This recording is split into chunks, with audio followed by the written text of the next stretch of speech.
Tetapi dalam kondisi krisis, dan sudah pernah dialami kan, dalam konteks krisis kecil yaitu COVID. Ini bisa juga kita melihat bahwa ini sebenarnya sedikit mengurangi peran Bank Indonesia kan, karena Forum Keuangan ini bahkan dalam banyak kesempatan malah Menkyu ketuanya kan. Ini sebenarnya versi baru nih. Nah, harusnya ada kajian dari pembelajar ekonomi, belajar hukum. Apakah ini benar sesuai dengan amanat undang-undang lama? Makanya dibuat undang-undang baru tadi, tahun 2023. Nggak tahu nanti pemerintahan baru konsisten tidak hal seperti ini. Jadi kalau sudah begini, agak mirip dengan Orde Baru sebenarnya. Yang ini lebih reformasi. Jadi mudah sebenarnya mengukur Bank Indonesia ini. Kalau rupiah tidak stabil, itu berarti kinerja Bank Indonesia buruk. Tapi kita tidak tahu juga kenapa Bank Indonesia ini jarang dikritik oleh pengamat ya, oleh publik, oleh pembelajar ekonomi.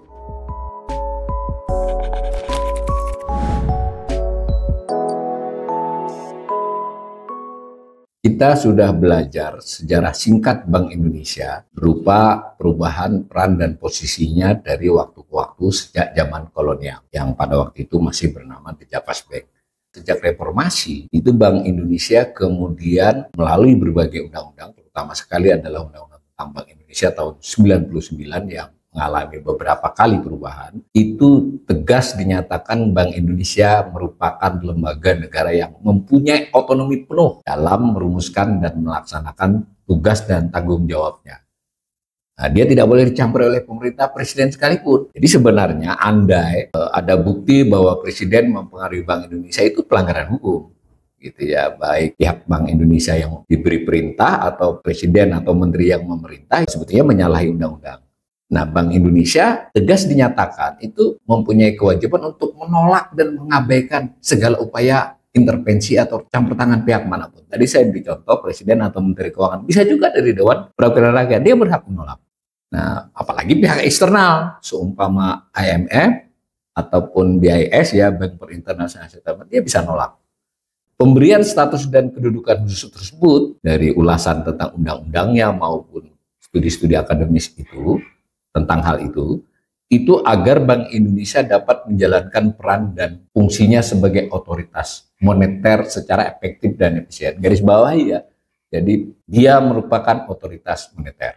Seiring dengan itu, Bank Indonesia ini memiliki status badan hukum publik dan badan hukum perdata. Jadi dia bisa dituntut, menuntut baik secara hukum pidana maupun perdata. Perlu kita pahami para pembelajar ekonomi. Jadi bukan bagian dari pemerintah Bank Indonesia itu. Saat ini zaman Soeharto sempat kan menjadi bagian dari ini, enggak. Secara status hukum.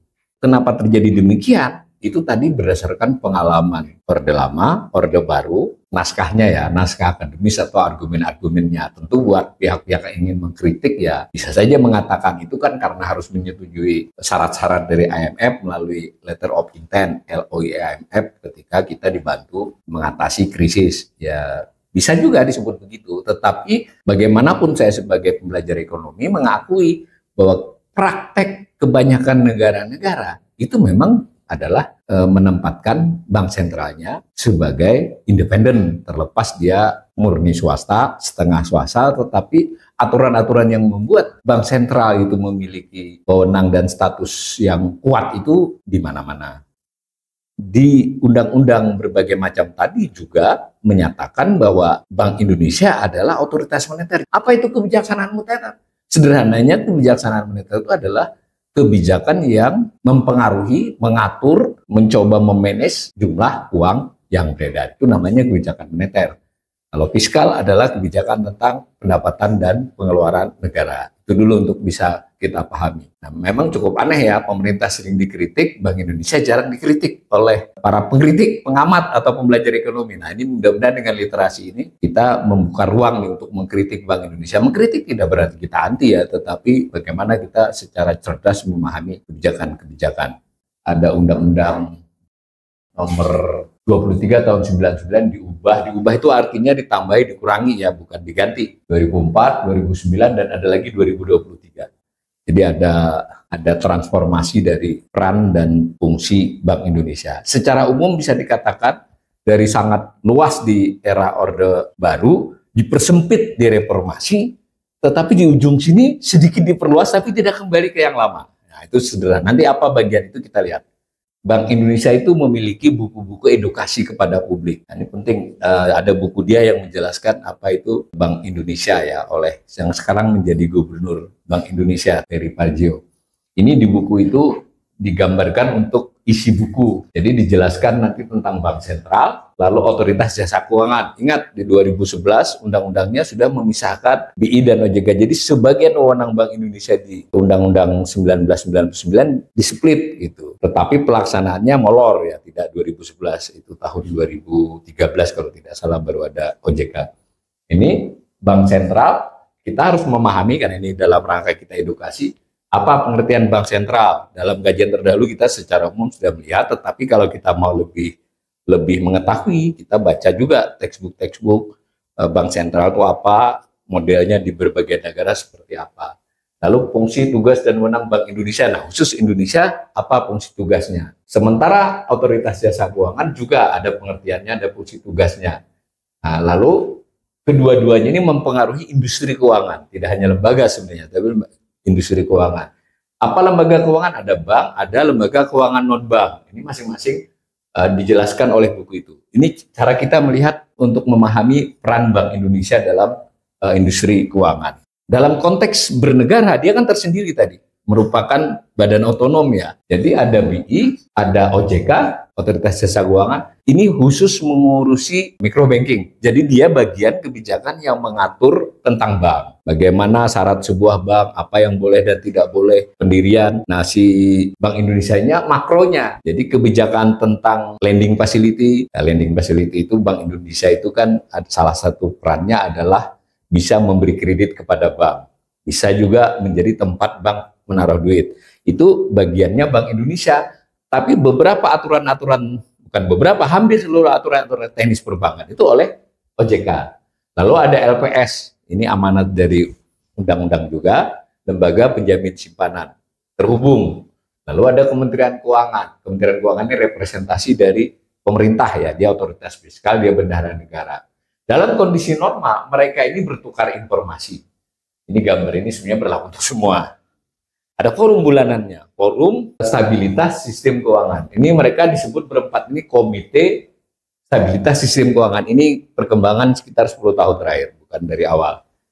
Nah, tetapi dalam kondisi krisis, dan sudah pernah dialami kan, dalam konteks krisis kecil yaitu COVID. Ini bisa juga kita melihat bahwa ini sebenarnya sedikit mengurangi peran Bank Indonesia kan, karena forum keuangan ini bahkan dalam banyak kesempatan malah Menkyu ketuanya kan. Ini sebenarnya versi baru nih. Nah, harusnya ada kajian dari pembelajar ekonomi, belajar hukum. Apakah ini benar sesuai dengan amanat undang-undang lama? Makanya dibuat undang-undang baru tadi yang tahun 2023. Nggak tahu nanti pemerintahan baru mestinya ini konsisten tidak hal seperti ini. Jadi kalau sudah begini agak mirip dengan Orde Baru sebenarnya. Yang ini lebih reformasi. Tetapi bagaimanapun kita memahami dulu kondisinya seperti itu secara struktur. Jadi tidak melanggar hukum karena sudah diberi payung hukumnya sekarang. Kembali ke Bank Indonesia. Sebagai bank sentral, dia memiliki tujuan mencapai dan memelihara stabilitas nilai rupiah. Hanya itu tujuan Bank Indonesia. Nah, cuma dalam rangka memelihara stabilitas rupiah itu nanti banyak kebijakan dia. Pengertian stabilitas nilai rupiah ini juga harus dipahami oleh para pembelajar ekonomi. Dua ya, terhadap barang dan jasa, dia stabil. Harga barang dan jasa itu namanya inflasi kan. Perubahan harga barang dan jasa disebut inflasi kalau naik, kalau turun deflasi, tapi kecenderungannya inflasi saja. Kalau dia inflasinya mengalami kontraksi, sebenarnya kan deflasi, tapi disebut inflasi juga. Nah, yang penting Bank Indonesia itu yang bukan pemerintah loh sebenarnya, yang bertanggung jawab atas inflasi itu Bank Indonesia terhadap harga barang. Nah, yang kedua adalah kestabilan terhadap nilai mata uang lainnya, kurs. Nah, kita kebanyakan melihat inflasi itu seolah-olah lebih ke pemerintah, kurs kepada bank. Pada dua-duanya itu adalah tugas Bank Indonesia. Itu agar sasarannya jelas, agar evaluasi terhadap Bank Indonesia itu jelas. Jadi mudah sebenarnya mengukur Bank Indonesia ini. Kalau rupiah tidak stabil, itu berarti kinerja Bank Indonesia buruk. Sebenarnya hanya itu. Tapi kita tidak tahu juga kenapa Bank Indonesia ini jarang dikritik oleh pengamat ya, oleh publik, oleh pembelajar ekonomi. Kalau inflasi juga kadang-kadang yang suka disalahin pemerintah, bukan Bank Indonesia. Dalam mencapai tujuan itu, Bank Indonesia membuat manajemen internalnya. Apa yang dia menggambarkan dirinya seperti ini, gambar dari Bank Indonesia. Jadi dia internal manajemennya adalah untuk tujuannya untuk stabilitas rupiah ya. Ingat, stabilitas rupiah itu adalah terhadap harga dan terhadap nilai tukar.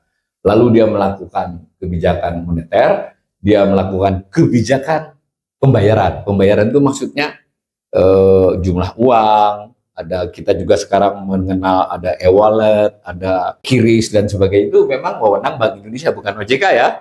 Lalu ada soal stabilitas sistem keuangan. Ini nanti kita akan jelaskan di sisi lain apa yang dilakukan Bank Indonesia terhadap tiga ini. Tetapi para pembelajar ekonomi, dengan demikian sebenarnya Bank Indonesia adalah pemegang otoritas moneter, melakukan kebijakan moneter, ada amanat undang-undang dengan tujuan yang harus dia capai, dan mestinya dia juga bagian yang bisa dikritik di negeri ini, dievaluasi. Apakah Bank Indonesia ini berhasil atau tidak? Sementara publik suka menilai Menteri Keuangan terlalu banyak utang, ini terlalu berat. Bank Indonesia nyaris lepas dari kritik. Saya menghimbau para pembelajar ekonomi, makin kita ketahui Bank Indonesia, makin kita pahami, mungkin sebagian masalah ekonomi kita adalah karena kebijakan moneter yang barangkali kurang